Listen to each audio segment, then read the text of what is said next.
వరలక్ష్మి విష్ణు దగ్గరికి వచ్చి, "విష్ణు గారు మంచం మీద పడుకుందురు గాని రండి" అని చెప్పేసైతే పిలుస్తూ ఉంటుంది. ఆ మాటలు వినగానే అక్కడ ఉన్న విష్ణు అయితే ఒక్కసారిగా షాక్ అయిపోతూ ఉంటాడు.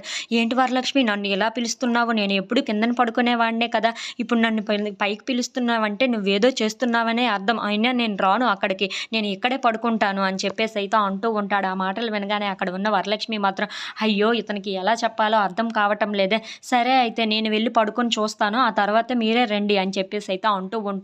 ఇంతలో అక్కడ ఉన్న వరలక్ష్మి అయితే ఆ మంచం మీదకి వెళ్ళి అటు ఇటు పడుకొని మరీ చూస్తూ ఉంటుంది. ఇంతలో అక్కడ ఉన్న విష్ణు అయితే ఏమీ కాలేదే, ఏదైనా చేస్తుందో ఏమో, నాకైతే చాలా భయంగా ఉంది, నేనైతే వెళ్ళను అని చెప్పేసైతే అనుకుంటూ ఉంటాడు. ఇంతలో అక్కడ ఉన్న వరలక్ష్మి మాత్రం లేచి, చూసారా నాకేమీ కాలేదు, నేను ఏదో చేసేస్తానని మీరు ఇక్కడికి రావటం లేదు. మీ మంచి కోసమే నేను ఇక్కడికి రమ్మన్నాను. మీరు ఎలాగో కిందన పడుకోవడం వీలు కాదు కదా! అందుకే మీరు ఇక్కడికి వచ్చి పడుకుంటే మంచిది అని నేను చెప్పాను. కానీ మీరు నా మీదేమో ఇలా అనుకుంటున్నారు అని చెప్పేసైతే అంటూ ఉంటుంది. అయినా సరే దేవుడా! ఏంటి కన్నింగ్‌గా ఉండే వాళ్ళకి ఈ కాలంలో మంచిగా జరుగుతుంది. మంచి మాటలు చెప్పి మంచిగా ఉండే వాళ్ళకి మాత్రం నువ్వు ఏమీ చేయటం లేదు అని చెప్పేసైతే అంటూ ఉంటుంది.